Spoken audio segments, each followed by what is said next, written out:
Hi everyone, I'm back again after a little break. I was actually sick for a few weeks. My family was down with the flu. Not fun at all, but here I am, much better now. And I'm here to talk about a topic that has been requested through our friends and people who saw my videos earlier. And the topic for today is how do you handle failure? And this is an amazing topic. I actually love it. It's probably my favorite because I personally feel like all of us at different stages of our life have seen failure, or if not, will see failure, whether it's personal, professional, relationships. We will all go through those ups and downs. And really, if I have to say it in one sentence, my motto is that life is about going from one failure to another without losing enthusiasm. I read it in a book many years ago. I don't recall the author or anything, but I do know that it's so um, uh, deep to if you start thinking like that and then just keep your enthusiasm up. So it's important.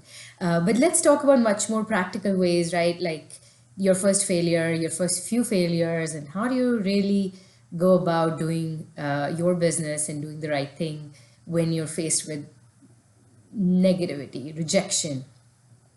So a couple of things that I'm here to suggest. So one is play mind games. So what that means is that anything that happens to you in life, if you think of it like you're on stage and it's happening to this character, so remove yourself from the situation and don't internalize it. Just think of it like there's this person, Sonia, who lives in Texas and who's doing this, and now oh, look at her, she fell down. It was a failure. She hurt her foot, or she faced something negative, or whatever, right? And then when you take yourself out of the situation, you just look at it as a third person and feel bad, and you can be like, oh, that's really sad. Maybe she should walk better. Maybe she should drive better. Maybe she should try this way. So you're now taking the energy out of internalizing it and using it constructively as a third person and telling yourself, right, what you could do better.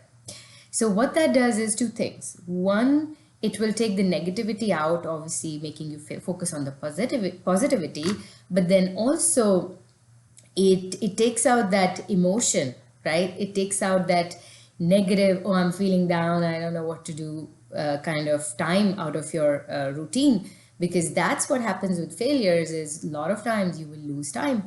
And if you're able to pick yourself up quickly enough through some of these tactics, you're going to get to your next success much faster. So that's step one, right? Play mind games with yourself. The second one I have is relive your success, right? No matter how many failures you've seen, I am sure you've had your moments of joy and happiness and success.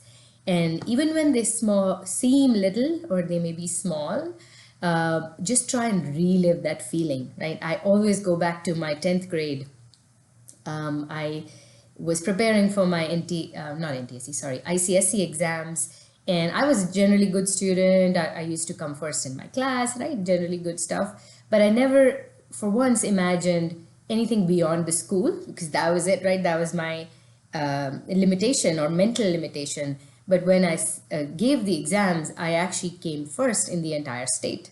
Now, that was big, that was huge, and something that I had never even expected.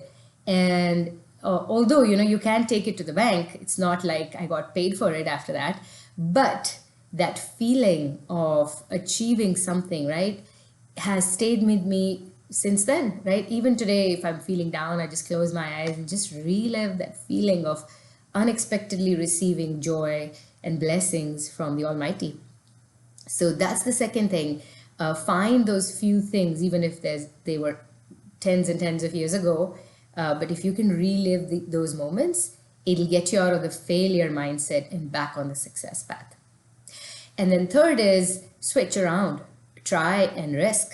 So that's the other thing is sometimes you are playing too safe and you're failing because you're playing safe, or you're not succeeding the way you want to succeed because you're playing safe. You're scared. You're like, what if I fail?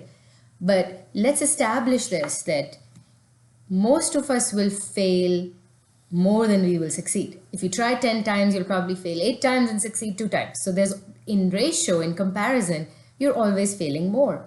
But that doesn't mean that you're a failure, right?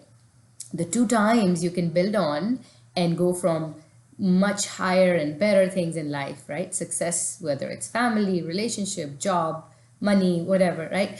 So I would say that's the other thing is you switch and take risks. You switch around. So what I do for that is instead of just saying that, okay, hypothetically, I'm going to do a business. Let me just write down, I'm going to get into real estate. Um, I would never do that, right? Personally, that's not my personality. What I'll do is I'll make a list. I'll write 10 things that I can do. I can invest in stock market, I can invest in real estate, I can put money in bonds or put it in a small business. I can start my own school, I can start my own channel, right? You put all these things on paper and then risk it, right? Things that will take less risk, less capital investment, less energy. Try more than one, try 3, try 4, pick a number, right?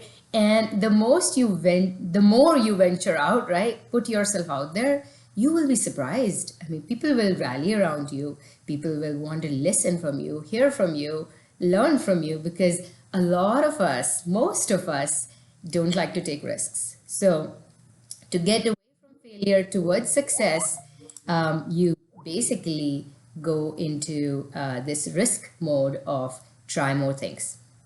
And then the last thing is circle of trust. Create a circle of trust around you.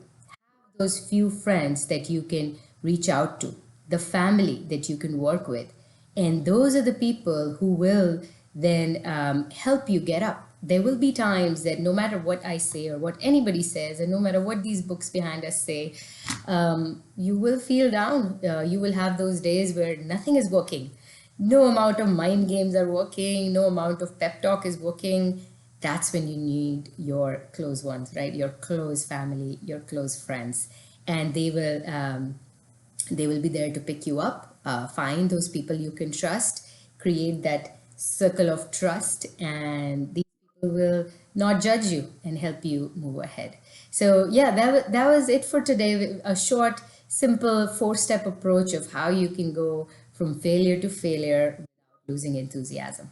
With that, I am done, and we will be back with another video soon.